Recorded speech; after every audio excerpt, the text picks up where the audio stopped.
Okay, next problem. If the equation of hyperbola is 9x square minus 16y square plus 72x minus 32y minus 16 is equal to 0. ఒక hyperbola equation ఇచ్చారు. Then the equation of its conjugate hyperbola, దాని conjugate hyperbola ఎలా ఉంటుందని చెప్పేసి అడుగుతున్నారు వాళ్ళు. So హైపర్బోలాకి conjugate హైపర్బోలాకి ఒక constant టర్మ్లో మాత్రమే డిఫరెన్స్ ఉంటుంది. So X square Y square X Y terms ఇవన్నీ కూడా యాజ్ టీజ్గా ఉంటాయి. The difference is only in constant term. Okay, so constant టర్మ్లో మాత్రమే డిఫరెన్స్ ఉంటుంది కాబట్టి ఆ కాంజుగేట్ హైపర్బోలాని మనం ఈ విధంగా తీసుకోవచ్చు. 9x square minus 16y square plus 72x minus 32y plus k is equal to 0. Okay, so this is the conjugate hyperbola. The difference between hyperbola and conjugate hyperbola is in its constant term only. Okay, there is no difference in x square y square x and y terms. Okay, ఒక constant టర్మ్లో మాత్రమే difference ఉంటుంది. Next the concept ఏంటంటే hyperbola plus conjugate hyperbola. హైపర్బోలాని conjugate హైపర్బోలాని add చేసుకుంటే we get the equation of asymptotes. 2 into a. A అంటే a stands for ఎసిమిటోడ్స్. a అనేది ఎసిమిటోడ్స్ని డినోట్ చేస్తుంది.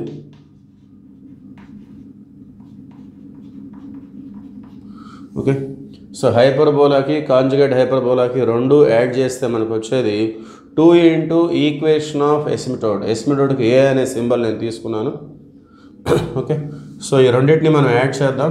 9 + 9 18x square minus 32y square plus 144x minus 64y minus 16 plus k is equal to 2 into equation of asymptote. Okay, ఇది formula అది. So ఈ మొత్తాన్ని మనం 2తో divide చేద్దాం. Then we get the equation of asymptote as 2 9 जा 2 16 जा 2 72 जा 2 32 जा 2 8 जा ఇక్కడ k by 2. Okay, so this is our equation of asymptote. So asymptotes అంటే these are the straight lines which touch the hyperbola at infinite distance. హైపర్బోలాకి infinite డిస్టెన్స్లో touch చేసేటటువంటి ఒక pair of straight lines. Okay, అంటే ఇది ఒక pair of straight line యొక్క ఈక్వేషన్. ఇటువంటి ఒక second degree equation pair of straight లైన్స్ని రిప్రజెంట్ చేయాలి అంటే we have one condition.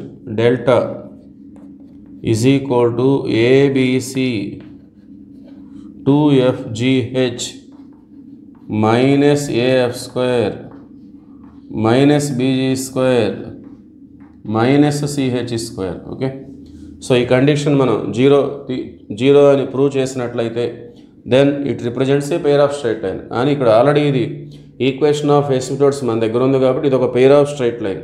So ఇది ఒక పెయిర్ ఆఫ్ స్ట్రైట్ లైన్ కాబట్టి ఈ కండిషన్ మనకి సాటిస్ఫై కావాలి. సో ఈ వాల్యూస్ అని మనం నోట్ చేసుకొని ఈ కండిషన్లో సబ్స్టిట్యూట్ చేస్తే మనకి కే వాల్యూ వస్తుంది. ఆ వచ్చినటువంటి కే వాల్యూ ఇక్కడ సబ్స్టిట్యూట్ చేస్తే then we get the equation of conjugate hyperbola. Okay, so మరి దీని యొక్క స్టాండర్డ్ ఫామ్ తోటి, స్టాండర్డ్ ఫామ్ అంటే ax square plus 2hxy plus by square plus 2gx plus 2fy plus c, that is the standard form. So standard form ఇక్కడ రాస్తున్నాను. ax square plus 2hxy plus by square plus 2gx plus 2fy plus c is equal to 0. Pair of straight లైన్లో ఉన్నటువంటి s is equal to 0 అనే equation మనకి standard form. దీంతో compare చేసుకొని ఈ values అని మనం నోట్ చేసుకోవాలి. సో ఏ అంటే coefficient of X square, it is 9. 2hxy, here there is no xy term. ఇక్కడ xy టర్మ్ అనేది లేదు, అందువల్ల 2h అనేది 0 అవుతుంది. So finally h is equal to 0. Okay, next minus 16y square అంటే b అనేది మైనస్ 16. అట్లానే 2g. సో 2g అంటే it is the X coefficient. 2g అంటే 72. సో 2తో క్యాన్సిల్ చేస్తే 2 36. Therefore G is equal to 36. G is equal to 36. అట్లానే 2FY. So y coefficient 2F. So అది -32. So 2తో క్యాన్సిల్ చేస్తే 2 16. So F is equal to -16. Okay. Next constant C is equal to -8 plus K/2. -8 plus K/2. Okay. So ఇది ఈ కండిషన్లో మనం substitute చేసుకుందాం. Delta అనే కండిషన్లో ఏబిసి. సో ఏ అంటే 9, బి అంటే -16, సి అంటే ఇది. సో 9 × -16 అంటే -144 ఇంటూ సి అంటే -8 ప్లస్ K/2. తర్వాత 2FGH. హెచ్ అనేది 0 ఉండటం వల్ల ఆ టర్మ్ మొత్తం కూడా 0 అయిపోతుంది.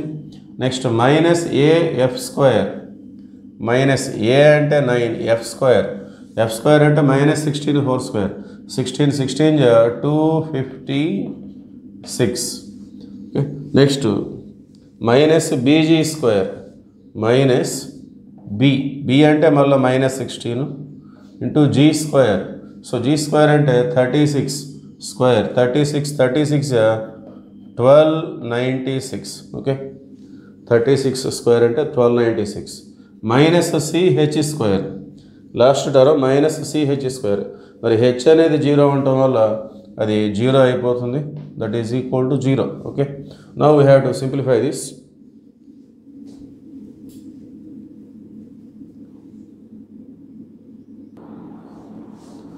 Okay, continuation.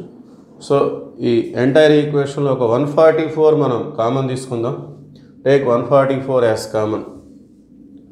సో ఒక 144 అనే దాన్ని మనం కామన్ తీసుకున్నట్లయితే రిమైనింగ్, సో ఈ మైనస్ ఉంటుంది, -× ప్లస్ 8, -× ప్లస్ -K/2. సో ఇక్కడ ఇది 256 అంటే 16 16. ఒక 16 × 9 144 కామన్ వస్తే ఇంకొక 16 ఉంటుంది. So -16 is there. Okay. So ఇక్కడ కూడా ఇది ఇక్కడ ఒక 144 9 వస్తుంది. ఇది 144 × 9. ఆ 144 కామన్ తీస్తే ఇంకొక 16 × 9 అంటే ఇంకొక 144 ఉంటుంది. సో -× ప్లస్ అది ఒక 144 పోతే ఇంకొక 144. సో ఈ ఎంటైర్ వాల్యూ అనేది 144². ఒక 144 పోతే ఇంకొక 144. సో ఈ 144 అనేది 0లోకి వచ్చేస్తుంది. సో రిమైనింగ్ ఈ K/2 రైట్ సైడ్ వెళ్ళిపోతే plus. So K/2 is equal to so 144 8 - 16 -8. So K/2 is equal to 144లో 8 పోతే 136. So K is equal to 2 × 136. So 200 236 72. So finally K is equal to 272. Therefore equation of conjugate hyperbola. So ఇక్కడ K value ఎంత వస్తుందంటే 272 is equal to 0. Therefore the conjugate hyperbola is 9x² - 16y² + 72x - 32y + 272 is equal to 0. Okay.